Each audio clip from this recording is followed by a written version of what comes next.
Welcome to Flavors of the Region, where we take you to delicious culinary spots in the Philippines. Tara, kain! Historical, homey, and piquant are some of the words that best describe Pampanga, a region rich in history, culture, and flavorful food. Considered to be the culinary capital of the Philippines, Pampanga is home to iconic Filipino dishes such as morcon, halo-halo, and the world-famous sisig. Kapampangan's comforting, home-cooked, and made-with-love approach to food is what makes every Kapampangan dish special. And with that, samahan nyo kami as we explore and taste the flavors of Pampanga. For this trip, we'll be staying at Park Inn by Radisson Clark. It's the ideal place to stay, especially kapag plano nyong umikot-ikot dito sa Pampanga because of its prime location. Meron rin silang iba't ibang amenities na I'm sure magugustuhan nyo, such as the gym, and of course, yung swimming pool. In case you want to cap off your day with drinks by the pool, meron rin silang poolside bar. Across the hotel is an elevated park called the Skyline wherein you can take your Instagram pics, get a little workout in, and marvel at the beautiful sight of Mount Arayat. Tara, expand natin yung palette natin and let's see what Pampanga has to offer. For merienda, we tried the trending halo-halo in Pampanga, Macabebes. And it did not disappoint. Their homemade pastillas, a creamy and thick milk paste, is the highlight of their halo-halo. If you're in the mood for Italian-American fusion food and possibly the best pizza in our producer's opinion, Italian Cowboy is your place to go. They serve steaks, pastas, and handcrafted pizza. We'd recommend you get their bestseller, the Italian Cowboy Special Pizza that is topped with steak, bacon, and tons of cheese. Looking for a cozy place to get coffee and desserts? Cafe Baluan is conveniently located at the entrance of the Angeles City Library. They're big on supporting local products and they do this by locally sourcing their coffee beans and pastries. Kaya guys, support local. To cap off the day with a scrumptious and hearty dinner, of course, hindi natin makakalimutan ang birthplace ng sisig, Aling Lusing. Hindi kompleto ang Pampanga trip nyo kung di kayo kakain dito. Aside sa sisig, marerecommend din namin na try nyo ang kanilang lechon kawali, crispy kare-kare, and pako salad. And last but not the least, Susie's Cuisine is the place to get your kakanin and other Pampanga delicacies. A must-try here is the tibok-tibok, bibingka, and surprisingly, their siomai. Madami pa silang kakanin and pasalubong options kaya huwag nyong kalimutan dumaan bago umalis ng Pampanga. Guys, by the way, did you know that there's an airport here in Pampanga called the Clark International Airport? So if you're from the north, di na kailangan pumunta pa ng Manila to fly. Here in Clark, Cebu Pacific Air has the largest network of 15 international and domestic flights combined. Ito yung local destinations na pwede mong puntahan with Cebu Pacific Air from Clark. And ito naman yung international destinations.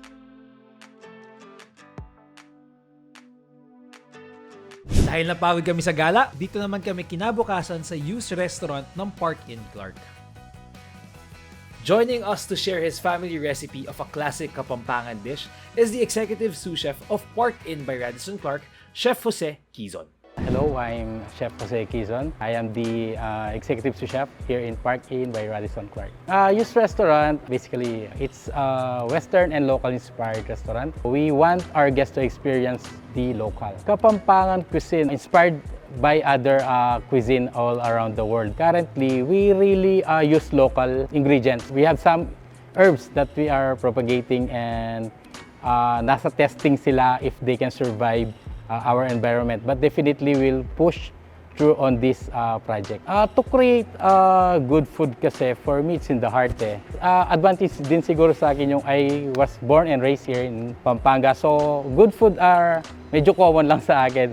Kailangan kong i-share sa inyo ang aking recipe. Tara, magluto tamong bistek Kapampangan. I will show you how. Okay, we're honored to be here, Chef, at Park Inn Clark, Pampanga. And I heard tuturuan nyo kami gumawa ng isang authentic Kapampangan dish. So, ano ba yung dish natin today? We'll be cooking Bistek Kapampangan, the authentic style. So this is sirloin ng beef, which is the first part to do the Bistek Kapampangan. So we have to slice it lang, about a quarter of an inch. And remember, pag nagka-cut tayo, should always be against the grain.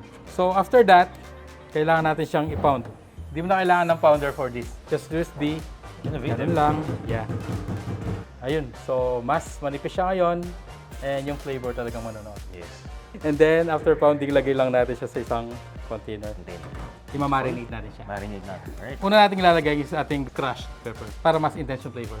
And then, we will put the soy sauce. Soy sauce. And then, yung ating calamansi juice. Calamansi juice. Do not use lime, do not use lemon, calamansi lang talaga. After soaking it, kailangan natin siyang i-set aside a minimum of 4 hours. Pero, a lot better kung overnight.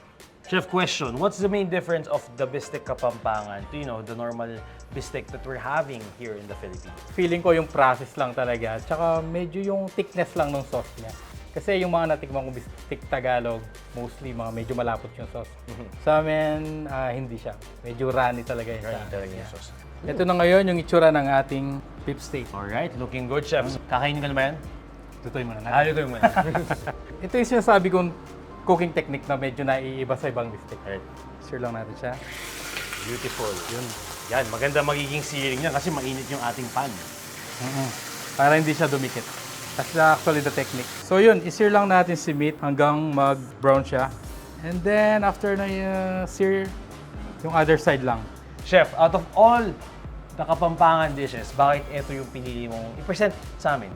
Something different, pero original Kapampangan. Yes, actually what's good about our recipe is pinipreserve talaga namin yung authenticity. Very homey yung cooking. Kung ano yung sa bahay, ganun din sa resto, para yung flavor is authentic talaga. Authentic, yeah. So, after searing, i-set aside lang natin siya. So, pwede na ako kumuha ng kanin, chef? Palambutin lang natin. Palambutin mo.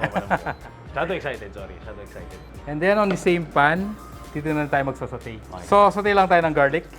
Mas mag-garlic, mas masarap. Yes. And then, pag medyo brown na siya, add the onions. And then after that, i-add lang natin ulit yung ating meat. Meat. Yeah. Yung juice na sinet aside natin sa kanina, ilalagay natin.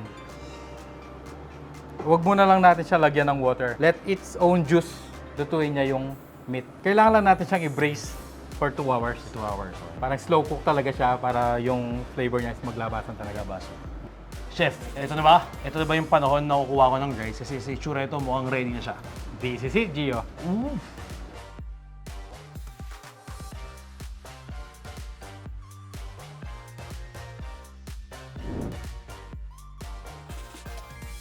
Bang! Finally guys, ready na yung ating Bistek Kapampangan. Chef, sabihin mo na, paano yung kain na? And, Mangantana. dapat tayong kanin. Sabi mo, dapat tayong kanin. Sakto yung asim na nilagay mo, kahit parang ang konti na nilagay mo kalamansi. Swak na swak yung lasa niya. Chef, that is a really, really good Bistek Kapampangan. And dahil dyan, you know what? Here at BiteSized, we try to put in our own twist. Etong ginawa mong Bistek Kapampangan, I'm gonna make something out of it. Ooh. And later, I'll share it with you. Gala mo na ako, Gio. Go lang, chef. Sige, enjoy ko muna to. We'll be using kung ano yung niluto ni Chef Jose, which is the Bistek Kapampangan, and turn it into a sandwich. So we'll be making a Cheesesteak Kapampangan sandwich. Ang inspiration nito is the cheesesteak sandwich. First na gagawin natin is, so lagyan lang tayo ng oil. We're going to saute our onions and caramelize it. What we're going to do is cook this slowly lang. We'll just season it with salt and pepper. And then, haluin natin. So, luto na yung ating onions. Next is, we're just going to add yung ating Bistek Kapampangan. Yan. So, ang ginawa ko dito, basically, shred ko lang. Isama na rin natin yung ating red bell peppers. And haluin lang natin hanggang sa mag-incorporate yung ating caramelized onion with our Bistek Kapampangan. So, ngayon, isi-set aside natin to. Tapos, to-toast na natin yung ating bread. Now here, painitin na natin yung ating pan and then lagay natin yung ating butter. Tapos melt lang natin yung butter sa pan. Next na gagawin natin is ilalagay lang natin yung ating bread dun sa ating pan para ma-toast. Now, you could use any type of bread. We just let this toast for about a minute or until mag-brown yung ating bread. So check natin ngayon yung ating bread. From the looks of it, there, beautiful. It's toasted already. There you go. Alright, the next step is we're just going to put our cheese. So we'll be using mozzarella and quesong puti. Ika-crumble lang natin to sa ating sandwich. Now, we'll just be toasting the other side of the bread and at the same time, patutunawin lang natin yung ating cheese. But before that, I'll season this bread and cheese with pepper. Now, it's time to put in our best cheesesteak. So kunin natin. Tapos i-top natin sa ating bread. Make sure spread out nyo lang siya. And be generous with the toppings. Next is, we'll basically just fold in our sandwich.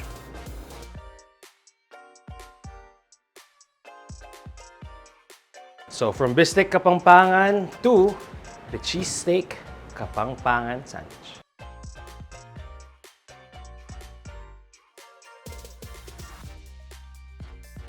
Now, this is what I made. Our best cheesesteak Kapampangan sandwich. The reason kung ba't ito yung ginawa ko is I'm a big fan of cheesesteak sandwich. And naisip ko, bagay na bagay yung ginawa kong bistek for this sandwich. So yes, let's dig in. It's a really a creative way on how to reuse Yes, definitely. the leftover bistek. Appreciate it. Thank you, Chef. Thank you, Chef, na na-appreciate mo yun. So, i-cut natin. Yes, maganda dyan yung itlog mismo eh. The reason I'm using yun nga, sunny side of egg is para yung may factor siya na habang hinihiwa mo yun, kakainin ko yung fries. Pag kumain ako ng sandwich, gusto ko. Sakmal Maganda, talaga. definitely. Kailangan kamay Para lang. lahat ng flavors nandun. Oo, syempre. Ano what ang ganun. What a twist, di ba? Kamusta, Chef? From local, nag-international yung... Yes! Yeah. Cheers! All yours. Now I'm going to try it. Talo. That is bomb. Di ba na-combine natin yung saltiness and tanginess ng Bistek Kapampangan with the buttery and the cheesiness of our sandwich, di ba? Plus, sobrang kicker ng egg. I mean, I'm glad that you enjoyed it, Chef. So I guess what I did here was a success. So, nice job. Great job. And with that, for more delicious culinary spots, like and subscribe our YouTube channel, BiteSized.ph. And guys, watch out for other flavors of the region. See you guys soon. Bye. Bye!